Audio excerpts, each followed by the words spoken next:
ግሎባል ፋየር ኔትወርክ ኣብ ኣሜሪካ ዝመደበሩ ዓብይ ትካል እዩ።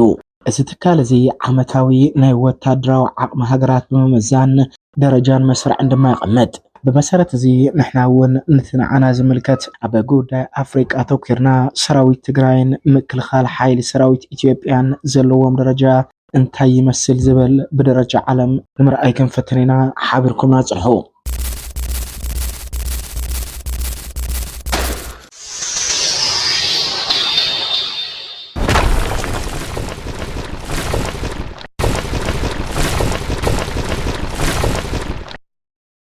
ኣብ 2025 ብወታደራዊ ዓቕመንን ሓይለንን ኣብ ቅድሚ ዝስራዕ ሃገራት ኣፍሪቃ ብዓለምን እየን።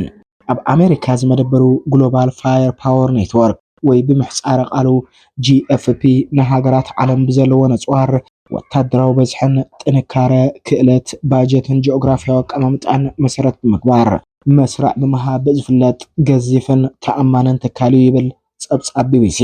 ንሓፈሻዊ ወታደራዊ ዓቕሚ ሃገራት ብዝተፈላለየ ዓውድታት ዝገምገም ዓመታዊ ፀብፃቡ ቅቡልነት ዘለዎ ግሎባል ፋየር ፓወር ኣብ 2025 ብወታደራዊ ዓቕምን ዝመዘኖም 145 ሃገራትን ናይ ሰራዊት ሓይልን ምዃኑ ድማ ዕላው ገይሩ ኣሎ። ብመሰረት እዚ እቲ ትካል ነዚ መመዘኒ እዚ ንምውፃእ ናይ ሓንቲ ሃገር ምስ ካልእ ሃገር ዘለዋ ምትሕብባር ዲፕሎማስያዊ ዝምድናታት እትጥቀመሎም ወታደራዊ ቴክኖሎጂታት እውን ኣብ ግምት ከም ዘእተወ እውን ነፂሩ ሓሊፉ። ነቲ ብደረጃ ዓለም ዘሎ ሓይሊ ሚዛን ኣሜሪካ ከም እትመርሖ ዝገልጽ ግሎባል ፋየር ፓወር ዝተባህለ ትካል ብመሰረት እዚ ኣብ 2025 ኣብ ቅድሚት ንሰርዐን 10 ሃገራት ኣፍሪቃን ዕጡቕ ጉጅለታትን ግን ከም ዝስዕብ ንምርኣይ ንፈትን። ሞሮኮ፣ አንጎላ፣ ዲሞክራቲክ ሪፐብሊክ ኮንጎ፣ ሱዳን፣ ሊብያ ብቅደም ሰዓብ ካብ 6 ክሳብ 10 ሰሪዕዎን ዝርከብ ኮይኑ ነቲ ኢትዮጵያ ትርከበሉ ካብ ቀዳማይ ክሳብ 50 ዘሎ ዝርዝርን ወታደራዊ ዓቕምን ዝርዝር ፀብፃብን ሪፖርትን ድማ ከም ዝስዕብ ክነቕርብ። ብመሰረት እዚ ኣብ ኣህጉርና ኣፍሪቃ ኣብ ቀዳምነት ተፀሪሓ ትርከብ ሃገረ ግብፂ እያ። ኣብ ሰሜን ኣፍሪቃ ትርከብ ምስ ማእኸላይ ምብራቕ ትዳበብ ሃገረ ግብፂ ኣብ ኣፍሪቃ እቲ ዝደልደለ ሰራዊት ዘለዎ ሃገር ኮይና ኣብ ዓለም ድማ መበል 19 ብርኪ ሒዛ ትርከብ ይብል ፀብፃብ ግሎባል ፋየር ፓወር። ግብፂ ወታደራዊ ዓቕማ ንምሕያል ዓመታዊ ካብ ሃገረ ኣሜሪካ ጥራሕ 1.5 ቢልዮን ዶላር ወታደራዊ ሓገዝ ትረክብ እያ ክብል እውን እቲ ፀብፃብ ወሲኹ ኣሎ። እዚ ድማ ካብ ካልኦት ሃገራት ብዝያደ ርኡይ መጠን ወታደራዊ ሓገዝ ኣሜሪካ ትረክብ ብሕታዊት ኣፍሪቃዊት ሃገር ንኽትከውን ኣኽኢልዋ ኣሎ ይብል።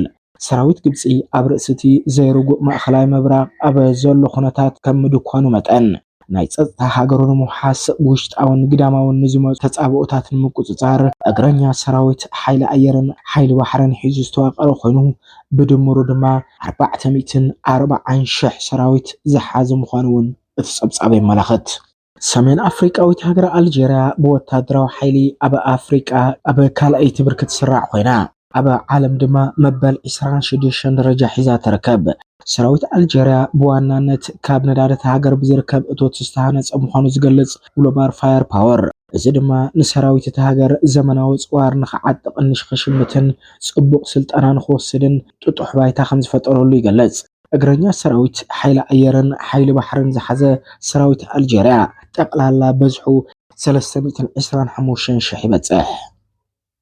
ኣብ ኣፍሪቃ ብዝሃነፀቶ ገዚፍ ኢኮኖሚ ኣብ ካልኣይ ብርኪ ትርከብ ምዕራብ ኣፍሪቃዊት ሃገረ ናይጀርያ ብወታደራዊ ሓይላ ኣብዚ ኣህጉር ኣብ ሳልሳይ ብርኪ ትስራዕ ይብል ፀብፃብ ግሎባል ፋየር ፓወር። ምዕራብ ኣፍሪቃዊት ሃገረ ናይጀርያ ብወታደራዊ ሓይላ ኣብ ኣፍሪቃ ዋላ እኳ ደኣ ኣብ ሳልሳይ ብርኪ ትቀመጥ እምበር ብደረጃ ዓለም ግን መበል 31 ብርኪ ተሰሪዓ ትርከብ። ኣብ ውሽጢ ግዝኣታን ዝንቀሳቐሱ ዕጡቃትን ግብረ ሽበራውያንን ጉጅለታትን ምምካት ኣብ ከቢድ ጥምጥም ትርከብ ሃገረ ናይጀርያ ልክዕ ከም ኣልጀርያ ካብ ነዳዲ ብትረኽቦ እቶት እያ ኣፅዋር ሰራዊት ኣደላዲላቶ። እግረኛ ሰራዊት ሓይሊ ኣየርን ሓይሊ ባሕርን ተደማሚሩ ድማ 230,000 ዝግመት ስሩዕ ሓይሊ ሰራዊት ኣለዋ። እንተኾነ እዚ ሰራዊት እዚ ምስ ቦኮ ሓራም ኣብ ዝግበር ጥምጥም ዓቕሙን ሓይሉን የርአየን ተባሂሉ ከም ዝንቀፍ እውን ዝግለጽ እዩ። ካብ ትጨቋነ ስርዓት ኣፓርታይድ ካብ እትናገፍ ከም ሓድሽ ተሃኒፃ ብመዳይ ኢኮኖሚ ኣብ ኣፍሪቃ ንቅድሚት ትሕንበብ ዘላ ኣባል ብሪክስ ዝኾነት ደቡብ ኣፍሪቃ ኣብ መስርዕ ግሎባል ፋየር ፓወር ኣብ 2025 ብዘለዋ ወታደራዊ ዓቕሚ ኣብ ራብዓይ ብርኪ ተቐሚጣ ትርከብ ሃገር እያ። ኣብ ኣፍሪቃ ሓያል ቁጠባ ዝሃነፀት ብፕረዚደንት ሲሪል ራማፎሳ ትምራሕ ሃገረ ደቡብ ኣፍሪቃ ብወታደራዊ ሓይሊ ኣብታ ኣህጉር ኣብ ራብዓይ ኣብ ዓለም ድማ መበል 4 ብርኪ ሒዛ ትርከብ። ዘመናዊ ናይ ምክልኻል ኢንዱስትሪታት ብምህናፅ ሃገረ ደቡብ ኣፍሪቃ መብዛሕትኡ ንሰራዊት እታ ሃገር ዘድልያ ኣፅዋር ብናይ ባዕላ ውሽጣዊ ዓቕሚ እተፍሪ። እግረኛ ሰራዊት ሓይሊ ኣየር ሓይሊ ባሕርን ዘለዋ ደቡብ ኣፍሪቃ 70,000 ጥራሕ ሰራዊት ጥራሕ ዝሓዘት ኣብ ኣፍሪቃ ካብ መንጎተን ዝወሓደ ሓይሊ ሰብ ዘለወን ሃገራት ምዃነን እውን እቲ ፀብፃብ ኣመላኺቱ ሓሊፉ። ካብ 2010 ጀሚራ ኣብ ውሽጣዊ ፀገምን ምትኹታኹን ትርከብ ኢትዮጵያ ኣብ ዝርዝር ግሎባል ፋየር ፓወር ኣብ መበል 50 ደረጃ ዝተሰርዐ ወታደራዊ ሓይሊ ትውንን ሃገር ክብል ድማ ገሊፅዋ ኣሎ። በመሰረት እዚ ብኮሎኔል ኣብይ ኣሕመድ ትምራሕ ኢትዮጵያ ወታደራዊ ሓይሊ ኣብ ኣፍሪቃ ኣብ 50 ብርኪ ዝተቐመጠት ኮይና ኣብ ዓለም ድማ ኣብ መበል 52 ደረጃ ትርከብ። ዘጋታት መነባብሮኣ ክትሽፍን ዘይከኣለት 4 ሚልዮን ህዝቢ ተመዛባሊ ጌራ ዝሓዘት ተመዛባሊ ዘለዋ ኢትዮጵያ ኣብ ውሽጣዊ ፀገማት ተፀሚዳ ትርከብ ሃገር እዚኣ ንወታደራዊ ዓቕማ ግን ዓመታዊ ብቢልዮናት ዶላር ዝግመት በጀት ከም ትምድብ እዩ እቲ ፀብፃብ ዝሕበር። ውሽጣዊ ድሕንነትን ቅልውላውን ዞባዊ ኩነታት ንምፍላጥ ቀንዱ ድማ ኣብ ቀርኒ ኣፍሪቃ ጎብለል ንምዃን እትሰርሕ ዘላ ሃገር ዝበላ ፀብፃብ ከም ድሌት መራሒ ድማ ካብ ኬንያ፣ ሱዳን፣ ጅቡቲ፣ ኤርትራን ሶማልያን ብዝሓሸ መልክዑ ዝሓሸ ወታደራዊ ሓይሊ ሃኒፃ ከም እትርከቡን እቲ ፀብፃብ ይገለፅ።